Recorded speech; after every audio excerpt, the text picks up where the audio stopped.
नमस्कार, कैसे हैं आप सब? उम्मीद करते हैं आप सब बढ़िया होंगे। तो काफ़ी दिनों बाद आपसे मुलाकात हो रही है और इस काफ़ी दिनों की मुलाकात के बाद मैं क्वेश्चन लेके आया हूँ आपके लिए क्वाड्रिलेटरल का। तो वीडियो को पॉज करें और एक बार इस क्वेश्चन को खुद सॉल्व करें। अच्छा, वीडियो के एंड में आपके लिए एक प्रैक्टिस क्वेश्चन है जिसका आंसर आपने करना है कमेंट सेक्शन में। आइए स्टार्ट करते हैं क्वेश्चन को। इन अ क्वाड्रिलेटरल, तो एक मिनट में थोड़ा सा क्वेश्चन छोटा कर दूँ ताकि मैं डायग्राम बना सकूँ। ठीक है, उम्मीद कर रहा हूँ आपने पढ़ लिया होगा। इन अ क्वाड्रिलेटरल ABCD, एक क्वाड्रिलेटरल है ABCD, हमें नहीं पता वो कौन सा क्वाड्रिलेटरल है तो हम रैंडमली बना लेते हैं। एक क्वाड्रिलेटरल में हमारे पास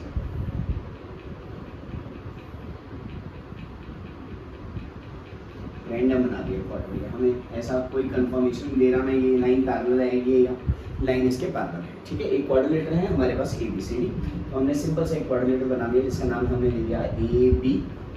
मुझे सिर्फ अभी इससे रिलेटेड इन्फॉर्मेशन इतनी बताएं कि इसके ऑल एंगल्स का सम यानी कि 4 के इंटीरियर एंगल का सम 360 डिग्री है और एक्सटीरियर एंगल का सम भी क्या है 360 है। फिर चाहे जो मर्जी पॉलीगॉन हो, एक्सटीरियर एंगल का सम हमेशा 360 degree. And the bisector of angle C and D। अच्छा, बाइसेक्टर का मीनिंग क्या है कि वो एंगल जो इसको इस D एंगल को, ये जो बाइसेक्टर है इसका, ये इस D एंगल को दो इक्वल पार्ट में क्या कर रहा है, डिवाइड कर रहा है। इसका मतलब जितना ये है उतना ही ये वाला एंगल है। और इसी तरह से एंगल C का बाइसेक्टर B, अगर ये इसका बाइसेक्टर है तो यानी कि ये वाला एंगल दो इक्वल पार्ट में डिवाइड हो रहा है। ये दोनों एंगल आपस में इक्वल हैं, ये दोनों एंगल आपस में क्या है, इक्वल है।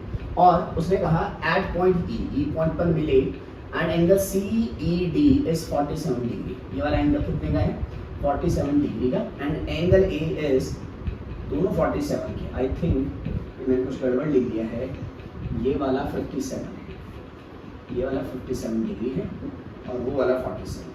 ठीक है, फिलहाल चेक करते हैं। ये वाला कौन सा, CED 57, ये 57 है और ये 47। This is 57 and this is 47 और हमें निकालना है एंगल। क्या निकालना है, एंगल भी। मैं ये दोनों 47 से भी ले लेता, लेकिन ऑप्शन पे उसका फर्क पड़ता है, तो इसलिए मैंने जो एक्चुअल डेटा है उसके अकॉर्डिंग इस क्वेश्चन को किया है। ठीक है, ये 57 ये 47 और हमें एंगल भी निकालना है। अब मेरी बात सुनो, अगर ये पूरा एंगल A है तो इतना एंगल क्या होगा, तो आप कहेंगे A/2, भाई ये दोनों इक्वल है ना, तो हाफ हाफ ही तो हुए। अगर ये पूरा 60 है तो ये 30 दोनों इक्वल। और अगर ये पूरा एंगल B है, क्या है, B है, तो ये वाला पार्ट क्या हो गया, एंगल B/2, इसका हाफ हो गया। अब मैं बात कर रहा हूँ ट्राइंगल ECD की, ट्राइंगल की बात कर रहा हूँ, तो angle 57 plus A/2 plus B/2 किसके इक्वल होगा, 180 डिग्री के। एंगल सम प्रॉपर्टी है ना, एक ट्राइंगल के ऑल 3 एंगल्स का सम कितना होता है, 180 डिग्री। ठीक है, तो हमने यहाँ से कहा कि जो A प्लस B है, A प्लस B बाय में 2 इक्वल टू 180 माइनस 57। ये 57 उधर लेंगे, इन दोनों में हमने एलसीएम ले लिया, A प्लस B है ना। तो अब यहाँ से A प्लस B की डिवाइडेड बाई 2, ये जो वैल्यू आ गई 10 minus 7 3 and this is 17 minus 5 is 12, 123। और A प्लस B को अगर मैं A प्लस B की वैल्यू निकालना चाहूँ, 2 को उधर मल्टीप्लाई कर दूँ तो ये आ जाएगा 256, यानी कि A प्लस B की वैल्यू जो आती है वो कितनी आ गई, 246 है ना। ठीक है, अब मुझे एक बात पता है कि एंगल A, पूरा capital angle A plus angle B plus angle C, अच्छा C को तो मैंने क्या नाम दिया हुआ है, B प्लस एंगल D को मैंने क्या नाम दिया हुआ है, A, is completely equal to 360 degree है ना। एक क्वाड्रिलेटरल केस और 4 एंगल का सम कितना होता है, 360 डिग्री। ठीक है, एंगल A क्या है हमारे पास, तो आपने कहा 47 लिख दो भाई। एंगल B हमें नहीं पता, जो कि हमें फाइंड आउट करना है। और A प्लस B की वैल्यू जो है वो कितनी है, 246 यहाँ रख दी, 360 यहाँ पे कर दिया, तो एंगल B प्लस 246 में 47 ऐड कर दिए, 39 293 360, तो एंगल B जो आ गया वो 360 माइनस 293, तो 10 माइनस 3 7, ये रह गया 5, तो ये आ गया 67।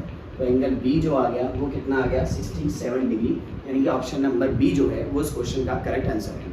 उम्मीद करें आपको बात समझा दूंगी, हमने कुछ नहीं किया, हमने सबसे पहले इस ट्राइंगल में ट्राइंगल प्रॉपर्टी लगाई कि ऑल एंगल का सम क्या है 180 डिग्री।